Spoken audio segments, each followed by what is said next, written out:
I'm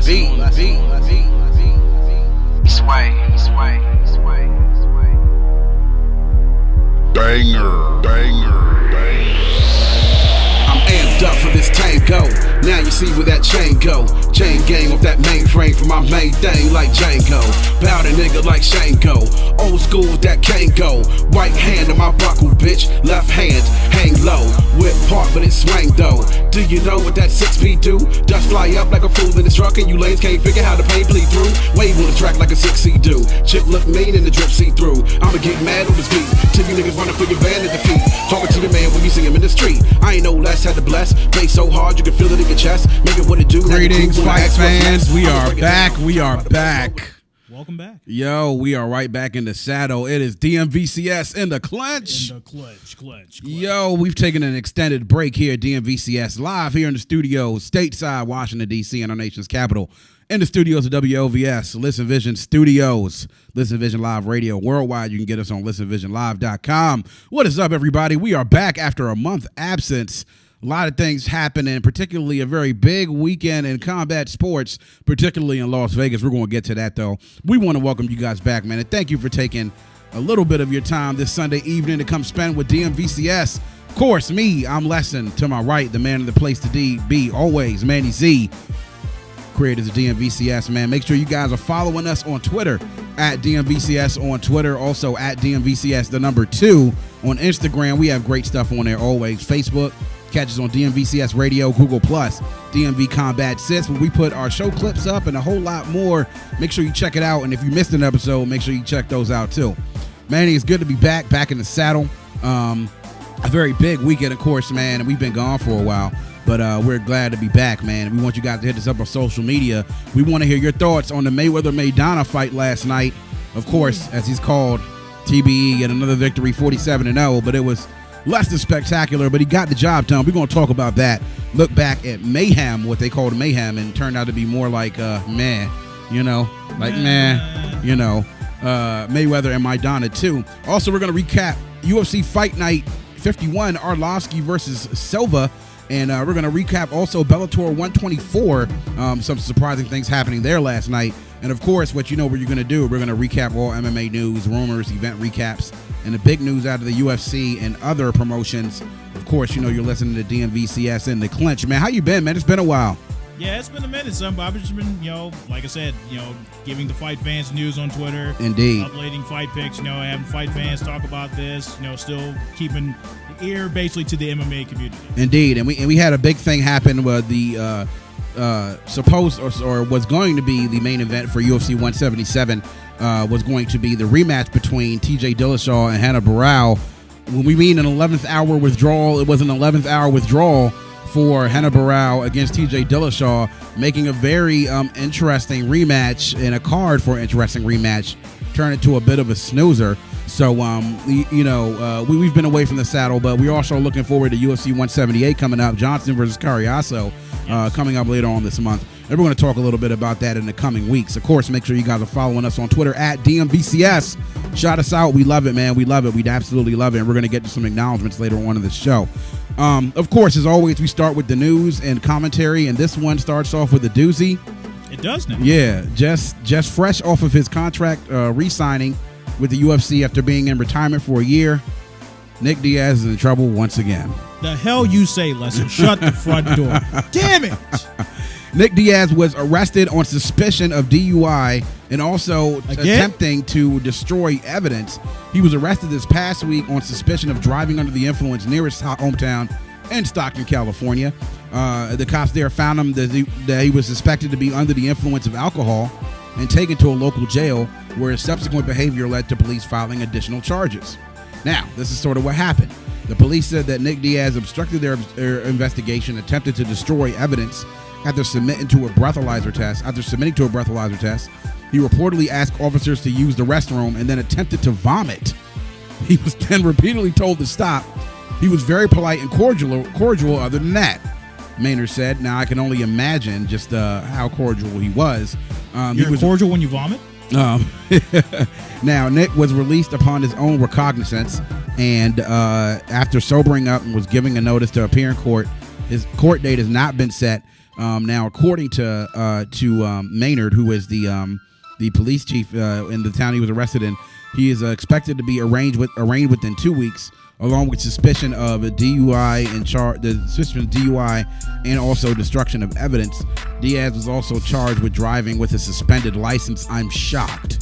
The hell you say? I mean, you could have knocked me over the pillow with that kind of statement. Nick looks like a guy that he had a couple of parking tickets where or a couple of things. He didn't show up for court. His license was suspended, or had too many incidents. It sounded like this wasn't his first rodeo. Attempting to vomit, Manny. I mean, yeah, because I'm like, the police said that he was cordial. Yeah. Other than that, so how are you cordial when you're trying to vomit on a police officer? But I wonder if that plays into the whole philosophy of if you vomit, you'll sober up quicker. But we all know that's a myth. Yeah, and the only thing that can sober you up is time. In time. But that's yet another chapter from Nick Diaz, who, of course, in his return is going to be facing also a returning Anderson Silva in his UFC debut. And he's going to get the floor wiped with at UFC 183 next year in 2015. So yet another chapter from one of the famous Diaz brothers. I wouldn't call them famous, but no, they're pretty famous within the mixed martial arts world. You know that. I mean, as far as for nothing else, well, for their lengthy time and the records they've piled up, especially Nick himself, but then also for their antics. Yeah, that's why I say for their antics and shenanigans. Yeah, he's definitely not for inside the cage. Because how many world titles does Cesar Gracie's camp have? Let's see. Anyone? Yeah, that would be the big goose egg. Yeah. None. Yeah. None. Yeah. But Nick's coming back, but he's got another issue he's got to deal with. Not a way you want to start your re-entry into the UFC with a charge. Pull with a DUI. With the suspicion of DUI. Now, the Mohegan the Mohegan Athletic or the Department of Athletic Regulations has now fined Muhammad Lawal, aka King Mo, for cursing and flipping off the crowd during his win over Dustin Jacoby at an event this past Friday at the Mohegan Sun Arena in Connecticut. Now, the commission is now looking to disallowing stare downs in the cage following a publicity stunt that Stephon Bonner and Justin McCulley pulled at the very same event. And they did this. They actually even talked this up to do this to promote their fight coming up. The MDAR director, Michael Mazzulli, said as a face-off occurs by accident, then we're going to make the promoter liable just as much as the fighters.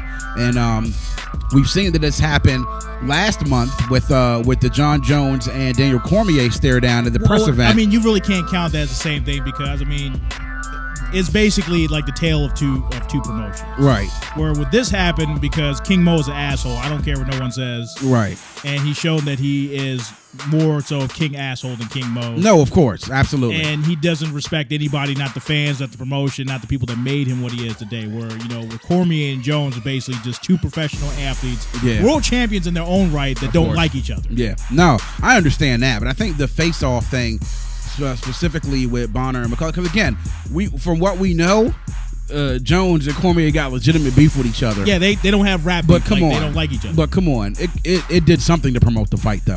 Yeah, I mean, it was whack. It was. But I think they want to when things like that happen, especially when you see the damages being done or possibly people being hurt. I think it's a step in the right direction for them to hold the athletic regulations and the commissions to hold the promoters just as liable as well. Yeah. Because promoters have a job to do to promote the fight.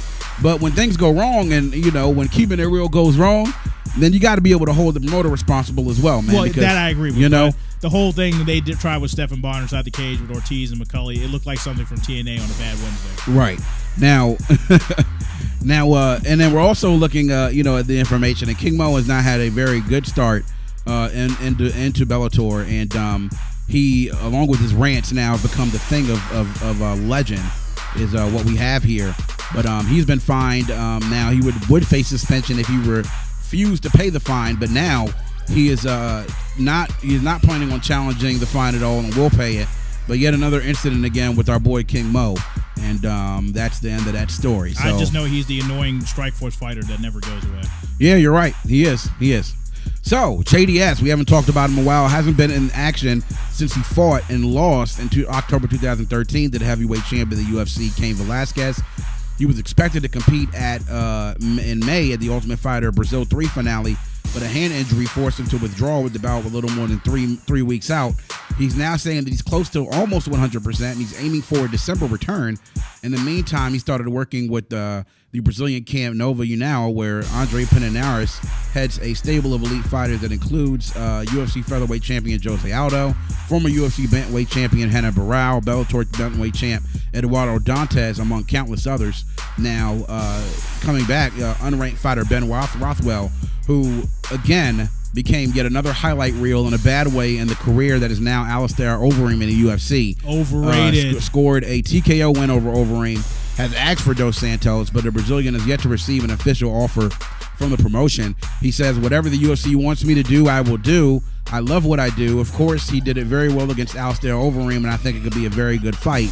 Now, Rothwell, speaking of him, has been a guy who's had some impressive knockouts in the past.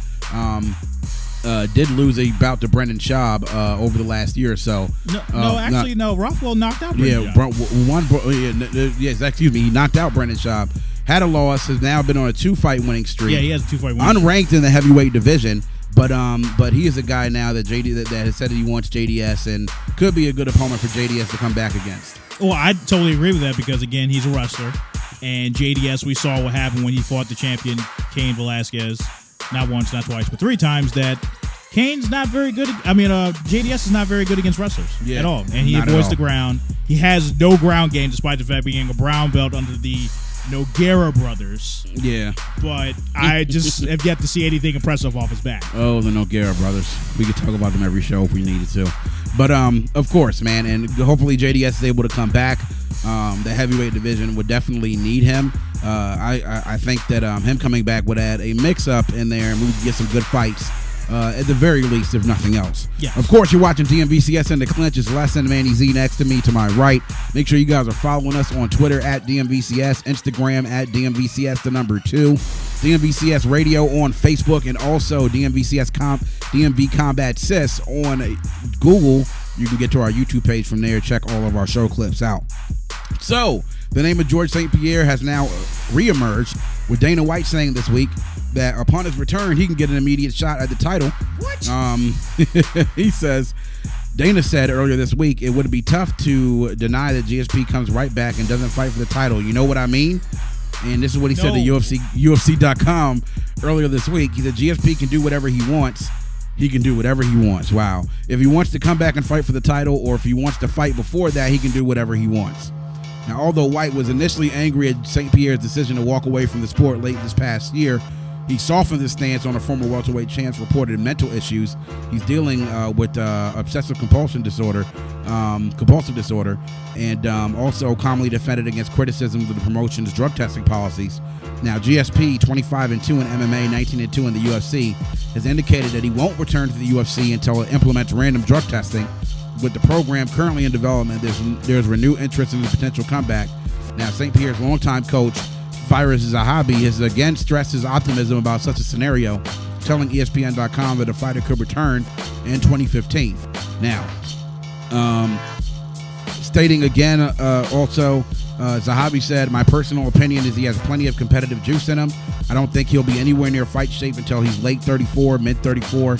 But I think he's got a few fights in him. I don't want to speak for the guy. He might retire, and no one could blame him. And once again, I have to stand upon my soapbox, America and the free world, and totally disagree with everything that we just said. Dana White, I'm like, what fight were you watching? Because I saw that fight live, and Johnny Hendricks beat the fuck out of George St. Pierre. Yeah. To the point where he didn't want to get hit like that no more. Yeah, well, I don't discredit him for being a great champion, what he did in the sport. Yeah. But for him just to jump back and just everybody else in the welterweight division takes a backseat. He gets an immediate title shot. Explain to me how the fuck that works, please. Yeah, and that's a welterweight division that is now stacked with people ready to fight. I mean, you have Rory McDonald, you have Robbie Lawler, you have Johnny Hendricks, who's still on the shelf right now, has not come back into action. Matt Brown. You know, you have guys, also waiting there like Hector Lombard, guys like Tyron Woodley. Yeah, Carlos Condit. Carlos Condit, and guys. He gets a shot before any of these guys? Yeah. So ranked in the top 10? It just goes to show the whole thing. The story we did a couple of weeks back about people are frustrated about how guys are awarded title shots and how guys get bouts. And at GSP being gone for more than a year, you got to Right. think that, well, anyway, it's still not even a guarantee whether or not he's even going to come back. He may even retire and just that be the end of it. I mean, that's also the playing point, but I refuse to let somebody who I could see, like, if he won in a dominating fashion against Hendricks and maintained the title, okay, but Johnny Hendricks beat the fuck out of George St. Pierre. He did. To the point where he said the man hits like a truck and I don't want to get hit like that. Yeah, he did. Well, we'll see what happens with GSP going forward. Something to keep your eye on. Now, documents have now revealed a dead end in the Thiago Silva investigation, Manny. As you remember, a few months back, there was the case with Silva threatening to kill his ex-wife, who was cheating on him with yet another trainer, he was arrested, was let go from the UFC. Now, Silva's estranged wife, Taisa Silva, became unresponsive to investigators before fleeing the country in July. Her departure left prosecutors little choice but to dismiss the case against the now UFC fighter. According to a memo from the Florida State Attorney, this was obtained by MMA Junkie. Silva was reinstated into the UFC shortly after word of the dismissal, and 7 months after the now infamous standoff with Taisa Silva and her then boyfriend, Pablo Popovich, that resulted in his arrest. Now, in court, Thiago Silva was charged with 2 counts of aggravated assault with a firearm after initially being charged with attempted murder. At the March bail hearing, Taisa Silva detailed allegations about the fighter and said he put a pistol to her head and threw her on the sofa. Several people came to the defense, including Popovich's ex-wife, Fabiana, and UFC champ Rashad Evans. Never good when the ex comes for you. Yeah, exactly. Never when the ex good. comes forward and says, nah, he lying, yeah, that'll look good for you, homie. Now, according to the memo, Taisa Silva became extremely emotional and clearly upset when her husband was granted bail. After being briefed on the court's process by the state's attorney, she was escorted back to the home where the alleged abuse took place. Now, she later became more erratic in her dealings with the state attorney's office. In April, Pablo Popovich, reportedly under the direction of Taisa, said the two wanted to press additional charges against Silva, but Taisa refused to speak directly with the rep. 1 month later, she dismissed the injunction, and the efforts by the office and lead investigator on the case were unsuccessful. Now, in June, the prosecutors learned that Silva hired a lawyer to advise her of her right to leave the country. Ms. Silva emphatically stated that she was moving to Brazil and was only in town to retrieve her personal belongings and her dog, according to her lawyer that she hired. Now, the case's lead investigator returned to Taisa's home in late August, said that she had moved back to her native Brazil more than a month prior. And they say she voluntarily removed herself from this jurisdiction and out of the country, thereby resulting in the state's inability to present prima facie evidence for the crimes charged, stated in the memo, and was assigned by Assistant State Attorney Virginia Hawkins and Barbara Mitchell's Driscoll of the state's attorney's domestic violence unit. So now Silva back in the UFC, his wife has moved to Brazil, and that's the end of that. Almost like it never happened. Yeah, almost like it never happened. She moved back to Brazil and she is not cooperating, so that's that. So it's like the ending of Lost, the ambiguous ending. Now what? So also just close out the news segment. Michael Chiesa now is saying that he would surrender his $50,000 fight of the night bonus if the officials would allow him to continue his recent UFC Fight Night 50 bout against Joe Lozon. Meanwhile, Lozon thinks that he should accept his loss like a man, quote unquote. Agreed. Now, midway through the second round, Chiesa suffered a deep gash above his right eye, and a cage-side physician at Foxwood Resort Casino in later Connecticut halted the bout. Lozon was awarded the TKO win. Although both fighters received their fight bonus, Chiesa said he'd given it back if he'd have been allowed the fight to continue. He's like, everybody's telling me, cheer up, you got the bonus. I don't care. I would have given that $50,000 back just to be able to go on for the rest of the fight. Now, Lozon, though, seems like he's ready to move on. The judges scored the fight for Lozon, and he wrote that rematches are dumb. On Twitter, he taunted Chiesa, and Chiesa even told him, "Don't be scared, bro. Give me another shot." So Lozon, what? So now Lozon also owns a record 13 UFC Fight Night bonuses.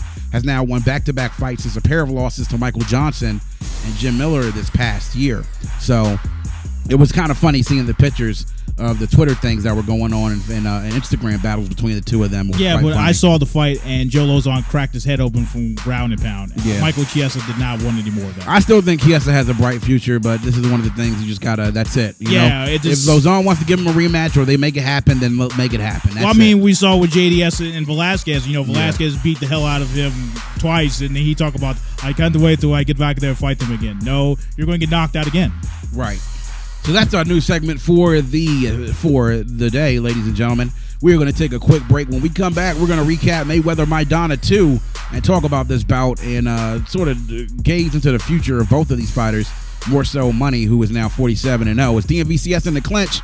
Make sure you're following us on Twitter at DMVCS. DMVCS2 on Instagram. It's Lesson, Manny Z, and the place to be. We'll be right back. We'll be right back. Yeah. It's Lesson. And we ride. So what we gonna do? We gonna open the door. Keys in the ignition. And we gon' see on recline while there's money on my mind. Just glide. Hear a dope track, please press rewind. Just glide. Get it in, cause I'm running out of time. Just glide. Future pride and I think I'm going blind. Just glide. For a minute, just glide. Till the finish, just glide. Till you in it, just glide. Sit and politic, how the world goes round. Does it spin? Does it glide? Does it make another sound? Just one hit, two hit, put the L down. There is money to be made, pay it back, James Brown. Feel it in my soul like today is today, cause tomorrow never promised go away to display. So I grab another, fitted up, polo just press white, horse chest knitted up, logo just fresh, yes. In the ride just cruising, fooling, stereo on tilt while these numbers keep moving. Sound up, the music just soothing, oozing, funk in the trunk while the homies stay cool. Take us to the main event, now we all here, and it's perfect for the score. Think I'll have another beer. Here. Let's toast with the champagne glass. Game for a day, blow it up the moment, change class. Seat on recline while there's money on my mind. Just glide. Hear a dope track, please press rewind. Just glide. Get it in, cause I'm running out of time. Just glide. Future pride and I think I'm going blind. Just glide. For a minute, just glide. Till the finish, just glide. Till you in it, just glide. Picking up where I left off, beats in the lab, headphones in the jack while I take another drag. I can take it to the West Coast where they ride slabs. I can take it to the dirty South, 808 blast. Take it to the Midwest, hustle getting cash. Up north till it's New York and try to catch a cab. Back in the free state, hoping you can relate. Get into this guap like it's factory and cheesecakes. But please wait, won't you let me take you home to the pretty girls and gangsters? We call it Terrace Home. Into your sense like you smell a pheromone. No snapback, spit it up, new era dome. Let me take a minute, just breathe. We are back in the place to be. DMVCS in the Clinch every Sunday night here on WLVS Radio, listenvisionlive.com, worldwide. Lesson, Manny Z in the place to be, here with you like we are every Sunday night, one way or the other. We're here recapping all the things in combat sports, and we are back once again, and we wanted to go ahead and drop this one on you. Last night in Las Vegas, Nevada, MGM Grand Mayhem, it was being billed. The rematch between Floyd Money Mayweather, the self-proclaimed TBE, the best ever. You see right there on the screen. How are you the best ever? Yeah, against Marcos Maidana. This was Mayweather-Maidana 2. Mayweather wins unanimous decision. Oh yeah. Yeah, in a fight that was a bit of a snoozer. Man, I kept nodding in and out. Now this is the difference between these two fights. The very first fight that we watched, Marcos Maidana came out like gangbusters in the first few rounds. Attacked Floyd Mayweather, landed punches, was able to trap Floyd up against the ropes, able to mount an offense within the first few rounds. The problem with the first fight is that he actually ran out of gas. And where Floyd actually excels is in the later rounds, and he took control, worked the pace, moved, jabbed, used combinations, counterpunched well, and that's really what happened. This fight was a completely different story. I think that Maidana definitely paced himself a little bit better, but what you saw was an elusive Floyd Mayweather, as he often is in fights. And what you saw last night was Floyd effectively counterpunching early, then doing what he does, moving laterally, using his movement to not get trapped up against the ropes, to get himself back to the center of the ring, and then jabbing well. I mean, he was working that jab last night. Maidana had a couple of flashes last night, a couple of rounds where he won, but Floyd, for the most part, controlled the pace of this fight. It was not the same as the first fight where Maidana sort of pushed the pace in the first couple of rounds. And you kind of knew he was in trouble when during the fight analysis, they were saying that, most of his knockouts came within 6 rounds of each other. And you kind of knew that at the end of 6 rounds, that's sort of where Floyd, quote unquote, with no pun intended, makes his money.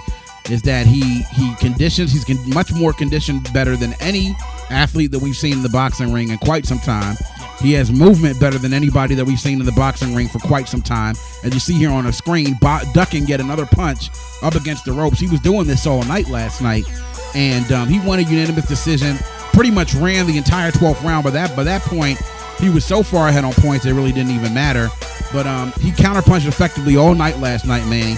And even a funny moment last night is that they were in the clinch, with no pun intended, last night, and Mayweather had his arm around Maidana's head, and then he claimed that Maidana bit him. And even you see this picture right here, this is where that happened, and Floyd was claiming that he bit him, but he still had his mouthpiece in his mouth. Exactly. And you could hear Floyd shouting last night, "He bit me, man. This motherfucker bit me, man. He fucking bit me on my glove." But he had his mouthpiece in. You know? And Floyd said he bit him, but there was no blood, no teeth marks, nothing, none of that. So the one thing I want to ask first of all is that while we know Maidana did well in the first round, there was a rematch that was involved in that. I'm kind of wondering why this rematch actually even took place. Once again, to line up the pockets of Floyd Mayweather and the Money Team Incorporated. Yeah, I mean, but it's. I would have rather seen a different fight, but I know this had to take place. The world would have rather seen a different fight. I was not interested the minute they announced this rematch, because I was like, even with the first fight, it was just, again, okay, if you already beat him, that's it. Why are you going back to fight the same guy again? And let's give credit where credit's due, because in the first fight, Maidana actually landed more punches on Floyd than he had ever been hit ever in his career. Rightfully so. Which is impressive because for a guy that is so elusive and so difficult to hit. You know, you can't hit what you can't see, and that's what Floyd does better than anybody else. His lateral movement and his quickness in the ring are as good as anybody at that size as we've seen in a long time. Yes, Ricky Hatton remembers that. I still remember Roger Mayweather saying to his nephew in the corner, "Don't worry, what you're doing out there, son, is good. They're going to rescue that motherfucker." Yeah. They're going to rescue that motherfucker. Now, I saw them clinch up a lot last night. Kenny Bayless was the referee last night. I thought he did a pretty good job for the most part, but what I didn't see him do, he didn't warn Floyd about holding, because Floyd held a lot during this fight. Well, because again, when you get tired of running, start holding. Yeah, and why not go there? And so what we see is that was Floyd impressive to a certain extent? Yes. Yeah. Because what you saw is at the end of the night, the punch stat numbers. You saw Maidana throw a lot of punches, but didn't connect at in less than 30%. And jabs and power punches and total punches, you saw Floyd throw way less punches and landed a much higher percentage. And that's how Floyd wins fights. He won't waste energy throwing a lot of punches. He's going to pick and choose his chances. He's going to jab. He's going to counter punch. He's going to move, stick and move, stick and move. That's the word that they say, and that's what he did last night. So I don't know. I think we do. Yeah, I mean, but the thing is, Floyd is 47-0 right now. Now you start talking about potential rematches, or not potential rematches, but potential new opponents. Of course, we saw last night who was present, Amir Khan, who was very impressive in his win in the first, on the undercard of the first Mayweather Maidana fight. He is a guy that here we saw him fight district native Lamont Peterson, dropping a bit of a controversial decision to Lamont Peterson. Very controversial here in DC. With some points taken off of him by the referee during that fight that definitely contributed towards that. But he has rebounded since then. He is a guy who is impressive. The key to beating Floyd Mayweather is this: you got to have a guy that is just as fast, that has fast hands and can move just as well, and a gas tank, and that has a gas tank beyond this world. Because you got to be able to be prepared to go 12 rounds with this guy. And whether or not Amir Khan is that guy, I don't know, but I know that would be a big. I know it would be a big pay-per-view. I know it would be a big pay-per-view because if nothing else, it would provide a very interesting matchup for Floyd. Because look at most of the guys he's fought in his career: Ricky Hatton, Juan Manuel Marquez, Marcos Maidana, Victor Ortiz. Punch at the Garden. Canelo Alvarez. All guys who were power guys who had knockout power, who could put you out. But when you deal in the ring with a tactician like the way that Floyd is, you got to be able to have skill. You got to be able to move like him. You got to be able to mirror pretty much what he does in order to have a chance to beat him. That's the only way. I mean, because again, before he even fought the fighters that you mentioned, he was beating guys that again are also in the Boxing Hall of Fame. Floyd's record's not stacked. Oh, without a shadow of a doubt. And padded with a bunch of John no-name fighters or guys that were fighting for a sandwich. Without a shadow of a doubt. He beat De La Hoya, Sugar Shane Mosley. I mean, the list goes on and on. Arturo Gotti, Ricky Hatton. Yeah. He's beating guys that are definitely going to be considered to be Hall of Famers. Some guys who are already in the Hall of Fame right now. Right. He's guys like Castillo and Corlez. He's fought and beaten them. He destroyed Diego Corlez. But what you see here is that now Floyd is 37 years old. He's 47-0. So at what point is he going to realize that this is enough? He's made enough money in boxing, and his legacy is going to be as one of the few undefeated champions in major boxing. I'm still thinking he's not going to stop till he gets that luxury jet that has the money team on it. Yeah, pretty much. He can probably afford that right now. Man, this dude is taking part in $40,000 a week fantasy leagues every week in FanDuel, putting his money up where his mouth is. He may end up losing money, but he's blowing money out of his ass right now. And on top of that, the fact you go on his Instagram, he's taking pictures with stacks of money next to him. Exactly. Everywhere he goes. Well, it's not TMT for any reason. They are the money team. He is money and has been money throughout his career. Floyd and a bit of a snoozer, but a guy, hey, show me somebody who can beat the guy and I'll show you a good fight. And that's all I have to say about that. This is true. So, we wrapped up now talk with the money team and Floyd Mayweather-Maidana too. We are now going to take a break and then come back and talk about UFC Fight Night, Arlovski versus Silva. And, of course, make sure you guys are following us on Twitter at DMVCS on Twitter, at DMVCS2 on Instagram. Make sure you hit us up, friend us. We always follow back. But we're going to talk UFC Fight Night, Arlovski and Silva next. We'll be right back. Let it build.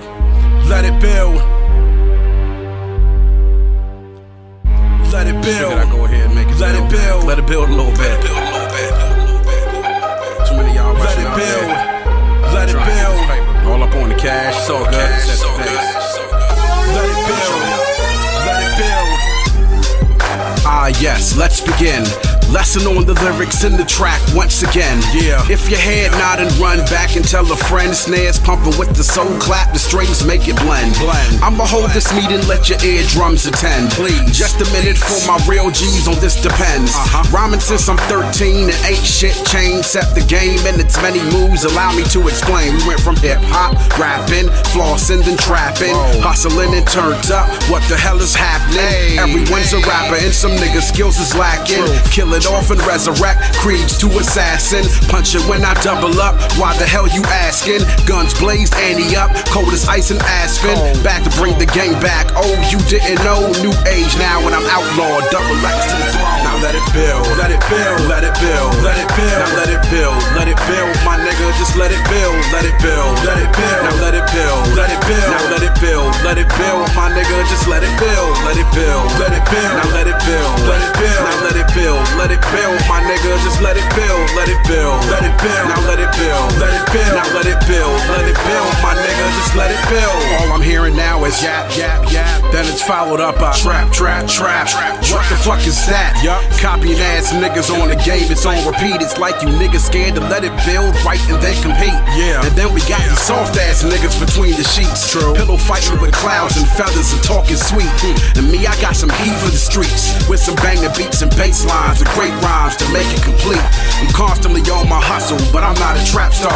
I'm in my lane, maintaining speed like a track star. It's on and popping from here, cause ain't no stopping, it's clear. I'm elevating, do waiting, no faking without a peer. No placating, forsaking this game for these rappers here. Just shake and bake, no mistaking, I'm breaking these jokers clear. You want me to dumb it down, you clown? Then here it goes, step your game up, get your weight up, and let it flow. Now let it build, let it build, let it build, let it build. Now let it build, let it build, my nigga, just let it build, let it build, let it build. Now let it build, let it build. Now let it build, let it build, my nigga, just let it build, let it build, let it build. Now let it build, let it build. Now let it build, let it build, my nigga, just let it build, let it build, let it build. Now let it build. We are back in the house. It is DMVCS in the Clinch here on WLVS Radio. ListenVisionLive.com on WLVS Radio. We are stateside and the studios of WLVS Radio and Washington, D.C., our nation's capital. Directly across the street from Howard University. Yes, sir. Yes, sir. We want to thank you guys once again for spending time here and for some of your Sunday evening as you usually do. UFC Fight Night 51, Arlovski versus Silva in Brasilia last night, Manny. The main event was Andre Arlovski, someone who didn't look very impressive in his last couple of fights, against Antonio Bigfoot Silva. That was my review of his last two fights. You know, a guy that Silva, other than his what was it, Hail Mary and hook and lateral win against Alistair Overeem a few years back. God, yes. You know, it was not very impressive. This was something that I think when we found out that it was being scheduled for this card, we kind of just yawned because we just thought that this wouldn't turn out very well. I thought it was going to be another hugging match like when Arlovski fought Brandon Schaub. Yeah, exactly. And that was the Arlovski win against Brandon Schaub, which was a split decision, very controversial decision as well. The only thing that was controversial about that fight was the booking. Yeah. Now, despite everything else, though, coming into this fight, Arlovski had a 3-fight win streak going back to his time in WSOF. The last fight that he lost against Anthony Rumble Johnson, which broke his jaw in the first punch of the fight. Yeah, and World Series of Fighting 2. Then he racked up 3 more wins, and last night heading into this, he facing Bigfoot Silva, a guy who we know is a bit of a lumberjack, and as Alistair Overeem said, he's a big walking target, but has knockout power. Yeah, he does. And Arlovski took it straight to Silva, KO and punches in the first round with 2:59 left in the first, or 2:59 into the first round, and that was the performance of the night. KO and punches. Arlovski very, very impressive over Antonio Bigfoot Silva. This was a guy that, while winning a lot, really wasn't looking all that great, and you would have to look and see whether or not this was going to be sort of a wake-up call for him within the promotion, because guys we know, even though you win, even though if you don't look impressive, you can get on the bad side of the UFC brass very, very quickly.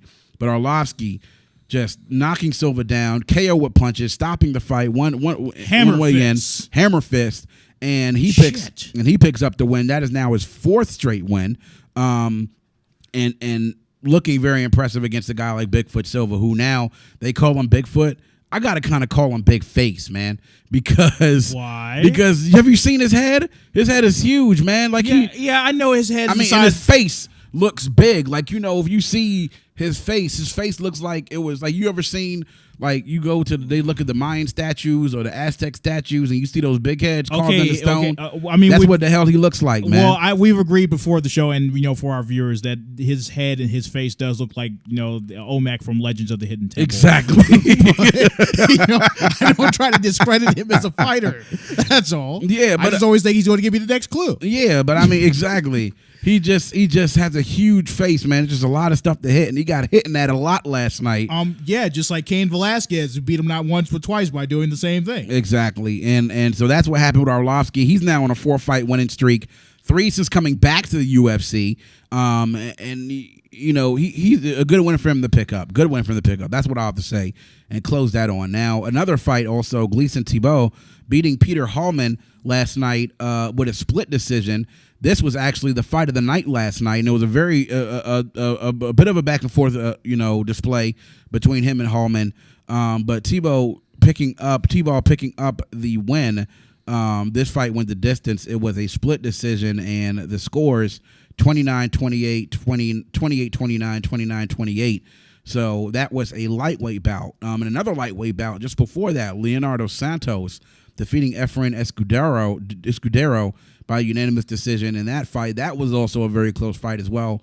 29-28, 29-28, 29-28. Welterweight, Santiago Pazmino beating Wendell Oliveira in the first round, 120 into the first round, TKO by punches. That one ended very quickly. Yeah, you blinked and it was over. Yeah, and it was over with. Another interesting fight that we saw, Yuri Alcantara defeating Russell Doan by unanimous decision as well. That was also a very close fight. Very underrated card that we think we had last night. If you tuned in, you got to see some pretty good fights and some good action. And in the women's bantamweight division, very impressive bout by Jessica Andrade. She picks up the win over Larissa Pacheco with the guillotine choke submission with 4:33 into the first round. So she picks up the win. She is in that now the bantamweight division, whereas Ronda is queen and everyone else is looking to go. Now they interviewed Andrade, and while she was very happy with her performance last night, she even admitted that she knows she's not ready for a title fight, and God bless her for doing that. But now we've seen her on. Because Ronda put the world on notice, 16-second stoppage. Yeah, with Alexis Davis. But she had another impressive performance. Also, Jessica Andrade picking up another win earlier this year. Actually, she's her third straight win. In UFC 171, she beat Raquel Pennington with a split decision. That was on the undercard of Hendricks Lawler. And late last year, she beat Rosie Sexton with a unanimous decision as well. That was in Manchester, England at UFC Fight Night, the undercard of Machida and Mark Munoz. She is now looking to climb the ranks. She may not get a title shot. She says she's not ready, but she is now 12-3 in her martial arts career. And at 22 years old, one of the promising young stars in the women's bantamweight division, at least starting out right now. Yes. 3 straight wins. And, that after losing her first fight against Liz Carmouche, which was at the undercard of Johnson and Moraga on July 27th of last year, she is now stepped up with 3 straight wins. And it's always good to see new people come up, even though she says she's not ready for a title fight. It's still impressive. No, very impressive, and that's why I commend her and a lot of the other up-and-coming women in the women's division of the UFC. That's the reason why I got excited about the new season of The Ultimate Fighter. Because the strawweights. The strawweights. Yeah. New weight class, new women, young, hungry, talented. Let's see what they got. Yeah, indeed. And so this was a pretty good, a pretty good, not a great card. And the main event was definitely over very quickly. Well, let's be honest with our listeners. We all know this is better than UFC 170. Of course, absolutely. I told you when I was sitting there watching, it was like they just went to a Rundle Mills, and just selected guys out of the crowd. Like, hey, you want to go fight? Come on down. We got to fight for you right here. Because I was like, half these guys are like, they're on the UFC roster. Yeah. Who? Mm-hmm. And Soto, I hadn't heard from him since he got knocked out in Bellator. That's why I was like, he's the guy that's going to dethrone TJ Dillashaw. No. Yeah. It's it was quite something else though, man. But I tell you, but I tell you what though. Last night a pretty good crowd in the historic Geneseo Nelson Gymnasium in Brasilia, 8,822. So the UFC continues to go back to Brazil where the UFC and mixed martial arts is very, very popular, and then it continues to pay off dividends for them. This time in Brasilia, again, they're going to be making many more trips there within the next couple of months. They've announced at least 2 other events that I know in Brazil that are coming soon. So that's that. So the fighters, the following awards were for bonuses. The fight of the night between Tebow and Hallman was the $50,000 bonus to each one of those gentlemen. The performances of the night, Andre Arlovski for his knockout of Bigfoot Silva, and Gianfredo Castro for his submission and the prelims that aired on UFC Fight Pass over Deshaun Johnson with 4:29 left in the first round.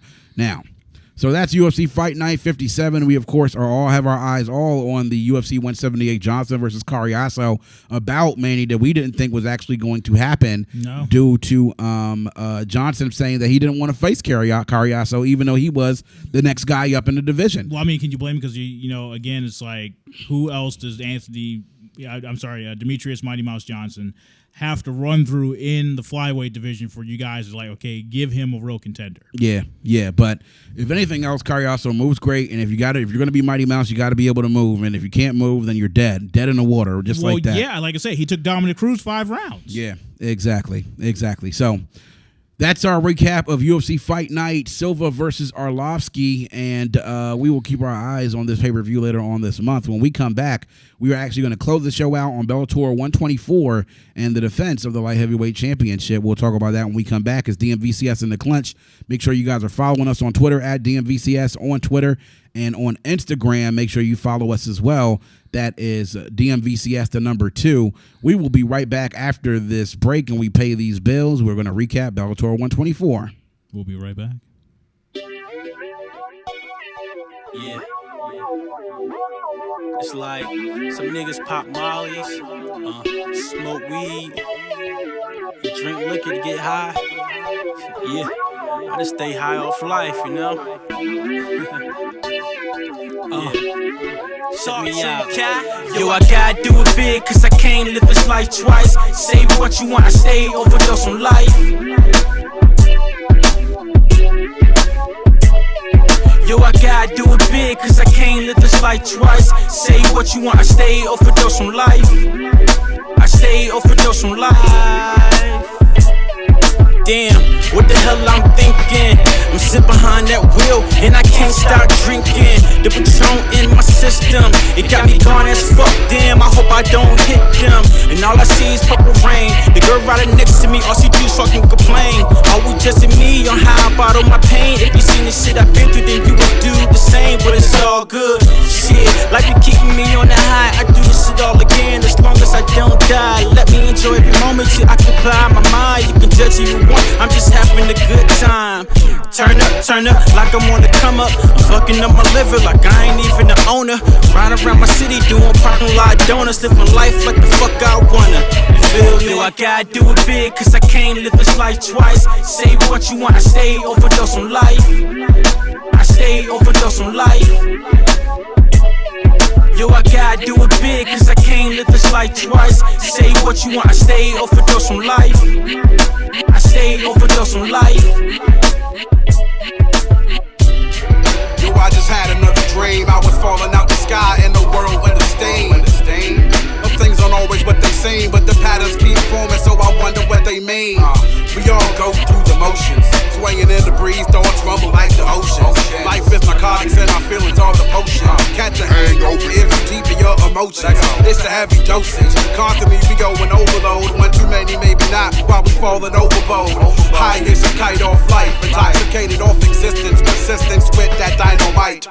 Rehabs the plans, death that you speak not. Chronic living like I'm Dr. Dre, no detox. Getting drunk off the hating and I'm wasted off of love. That's why I'm sweating off the drama, why you wonder what it does. Yo, I gotta do it big, cause I can't live this life twice. Say what you want, I stay overdose on life. Stay overdose on life. Yo, I gotta do it big, cause I can't live this life twice. Say what you want, I stay overdose on life. I stay overdose on life. Yo, I gotta do it big. Yo, I gotta do it big. Can't live this life twice. Can't live this life twice. Say what you want, I stay overdose on life. Life. Say.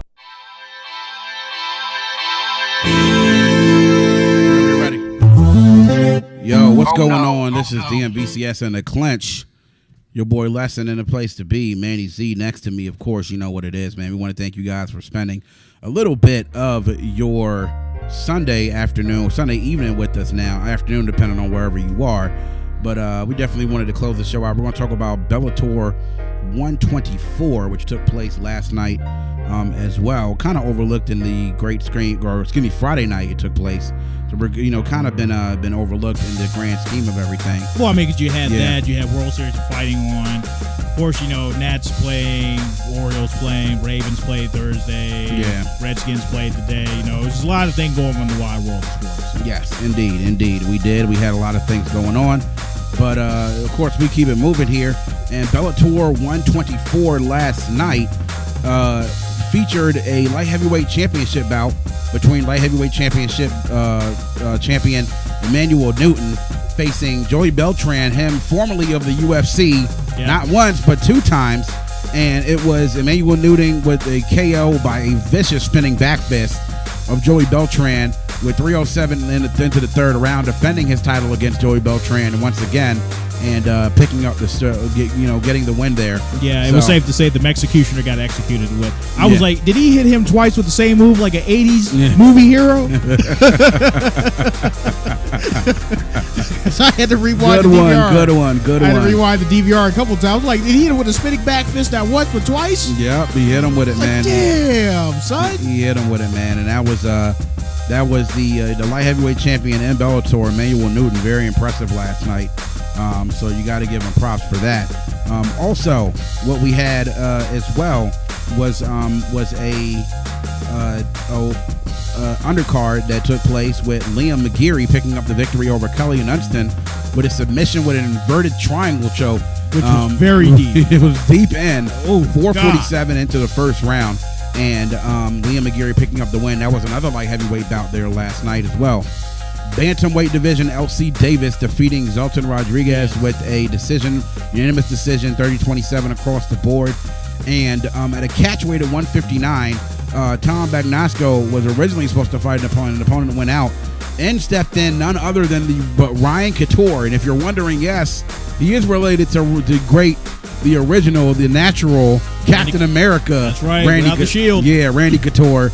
Ryan Couture took this fight at the catchweight at 159, won this fight with a submission by rear naked choke, 3:01 into the first round, and picking up a big win. He was overwhelmed last night with the great performance that he had, and really picking up the victory, doing a great job there. Also on the undercard last night was Adrian Hadjerbiaj defeating Michael Hamida, split decision 29-28, 28-29, 29-28.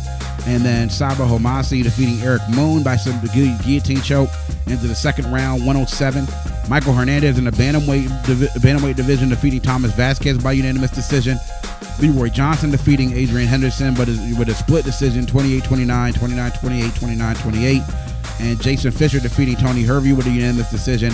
And Eric Ramirez in the bantamweight division as well, defeating Cortez Falia with a guillotine choke, 38 seconds in to the third round. So Newton with one of the great knockouts that we've seen over the last few months, a KO by a spinning back fist. We see something that we've seen a couple of times. That spinning back fist can hit a guy and can stun him, and he picks up the victory. Will retain that light heavyweight championship. Yeah. And Shoney Carter would be proud. Exactly. Now, Bellator 125 will take place September 19th, 2014. That will be at the Save Mart Center in Fresno, California. That will be a live primetime event on Spike TV. Now, right now, for that fight card, what they have right now is Doug Marshall versus Melvin Manhoff, Brian Rogers versus Rafael Cavallo, Martin Stapleton versus Gotti Yamaguchi, Javi Ayala versus Rafael Butler. And then later on, of course, Bellator, a week later, Bellator 126 will take place in the Grand Canyon University Arena in Phoenix, Arizona. A middleweight championship bout between Alexander Shlemenko and Brandon Halsey, Patrick Freire against Martian Heald, and Mike Richmond against Ed West. So just a couple of things coming up. Well, let's hopefully Alexander does better than he did against Tito Ortiz. Yes. Because the only thing I remember was... Yep, the grave digger. The grave digger. Another staple of my childhood. Grave digger celebration. Yeah, grave digger celebration where he takes out the shovel, he digs out the grave, he pulls the body into the grave, and then he covers the dirt over him just to make sure that he's finished. Never get tired of that. Now, we'd be a bit slightly remiss if we didn't make this acknowledgement, and we're actually trying to pull this up right now. And what acknowledgement is that, Wilson? Well, acknowledgement for the Libero fight team out of Italy sent us an email on June 4th. We want to make sure we acknowledge Libero and their fight team as well for doing what they did, for reaching out to DMVCS. Again, we want to hear from Gems. If you guys have things you want to send us, make sure you send it to us. We'll shout you out on the air. So kudos against you guys doing what you do. Viva Italy, Viva Fibriero. Yeah, exactly, man. So we want to thank you guys for doing that. But we're almost out of time. We're going to be back, and we're going to have more stuff from mixed martial arts. Big pay-per-view coming up later on this month between Johnson and Cariaso. We want to make sure that we get that to you. But in recap, the world of boxing, of course, not that more exciting after this weekend. Yawn. And we'll have to see what's in the future for Floyd Money Mayweather. I'm guessing more money and probably more money. Yeah, well, hopefully, he can get these rumors out that he can't read, because that's been the talk of social media. Hey, I saw the between him video. and 50. I didn't want to believe either. My name is Floyd Mayweather, and I like to iHeartRadio. I do. Like, did he say I too about 6 times? Yeah. It's a 10-second read. Yeah, man. It is a 10-second read. It's not that hard, Floyd. This goes to show you, ladies and gentlemen, money cannot buy you the ability to be able to read, but it can buy you hooked on phonics. But reading's not only fundamental, children. But exactly. Yo, so we got the signal from our engineer Mike, which means our time is getting ready to end here on DMVCS. We want to make sure you guys check us out on Twitter at DMVCS, Instagram at DMVCS2, Facebook DMVCS Radio, and on Google Plus and YouTube DMV Combat Sis. Make sure you check out all of our shows. If you missed all of them later on, we've had some great stuff on. We will see you guys later. That's all our time for this week, man. Make sure that you just keep watching the fights and check in with us whenever you can, man. So for this Sunday night lesson, Manny Z in the place to be. We are out. DMVCS and the Clinch. We'll see y'all later. Yeah, it's game time. Suit up. This game, your time. Is it now? Insane. This game for the crown. Is it now? Stakes high, put it down. This game, your time, put it down. Let's go. Welcome to the game. Now here's your starting lineup. Brought to you by E-Dub, official with the sign up. Having 40 minutes pressure, Arkansas to Pine Bluff. Little Rocks with gangs bang until they fucking time's up. Fire like it's pre-game pyro. Ready off this hype and I'm high off hydro. Once the clock starts, then it's on to the minute. Ballin' like LeBron off the palm till I'm finished in it. Until the last second is spent. And I'ma play the point till you niggas forfeit or quit or offer the split. Critics talking shit like it's heads up and man down. I'm at the 50 with chin strapped to stand ground. Game time on my pulse racing like stock cars. 200 laps and I'm checking flag like a rock star. And give a damn what your thoughts are. W's counting them out, checking the bank like Bart Star. Are you in to win or just another pawn? I'ma keep it cranking hard till the break of dawn. Till the break of dawn. Count slow, stakes high till the break of dawn. Are you in to win or just another pawn? I'ma keep it cranking hard till the break of dawn. Till the break of dawn. Count slow, stakes high till the break of dawn. You hear the clap, get a round of applause. Fools shouting out their name to hear the sound of their